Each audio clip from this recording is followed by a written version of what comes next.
Assalomu alaykum va rahmatullohi va barakatuh. Chet ellarda hamda O'zbekistonimizda boshqa viloyatlarda bizni muntazam kuzatib borayotgan aziz qishloqdoshlarim, aziz vatandoshlarim, barchangizga ushbu kun Hayit ayyom muborak bo'lsin deymiz. Mana biz bugungi reportajimizda to'g'ridan to'g'ri mana shu qishlog'imizda yana bir xushmanzara joylaridan olib bormoqdamiz. Mana bu bog'larni yaratgan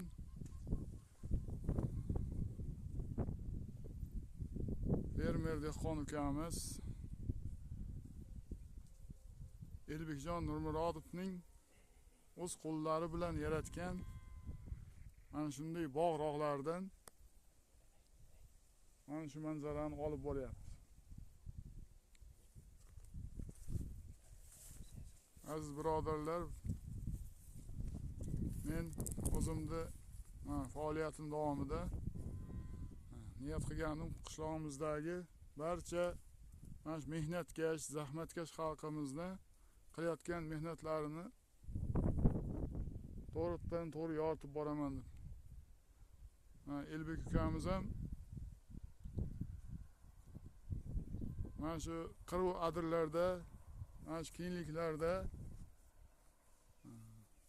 suv chiqarib, mana shunday güzel bir manzarali, chiroyli bog'larni barpo qilgan.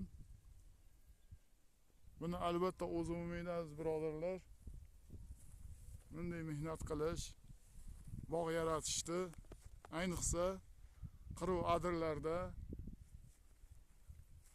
bu anchayin insonga mehnat talab qiladi. Ko'rib turganingiz mana go'zal obod xush manzara bo'libdi.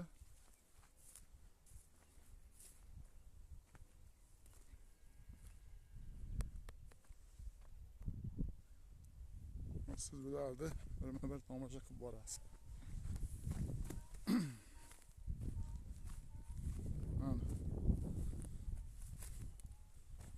Bog'larni qarang. Qanday go'zal bo'lgan. Naqadar chiroyli, ajoyib bog'-rog'lar. Go'zallikka burkanib. İnson ko'rganda ko'zini havasini keltiradi. Shunday go'zal manzaralar, aziz qishloqdoshlar.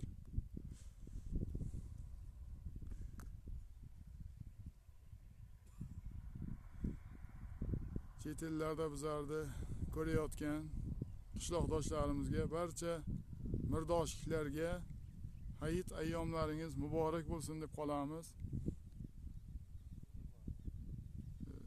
İşlashdan charchamangizlar. Doimo og'ir mehnatlaringizda Alloh taolo sizlarga madadkor bo'lsin, kuch-quvvat bersin. Eson-omon yana yurtimizga qaytib kelmoqligingizni Parvardigoro nasib ro'z aylasin. O'zga viloyatlardan ham bizlar kuzatayotgan muxlislarimizga ham Hayit ayyomlaringiz muborak bo'lsin deb qolamiz. Barchalaringizga sog'lik, salomatlik tilaymiz. Mana bu xush manzara daraxtlarni tomosha qilingizlar. Bodomzorlar naqadar ajoyib, naqadar go'zal.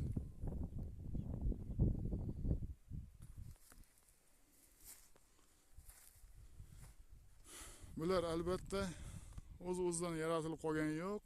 Buni tagida juda ham og'ir mehnatlar yotibdi. Og'ir zahmatlar yotibdi. Bobo dehqonning og'ir qo'l mehnatlari bilan bu barpo bo'lgan. Mana shunday go'zal bog'lar. Bular hali yosh nihollar ekan.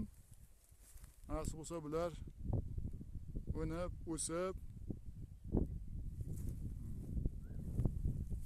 zabardast daraxtlar bo'lib Bu yerda katta bir o'rmon hosil bo'ladi.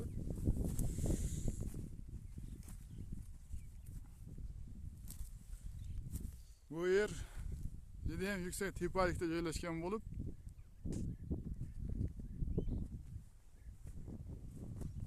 butun Mirdosh qishlog'i yaqqol bu yerda namoyon ko'rinib turar ekan. Qishlog'imizni sog'inganlar uchun mana sizlarga bir ajoyib video rolik qishloqni xushmanzara joylarini ko'rsatamiz.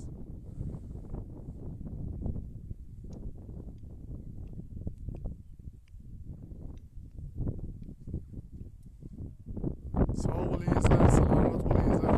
Barchalaringizga yana bir bor hayit ayyomidan muborakbod etaman. Yana ko'rishguncha deb qolaman.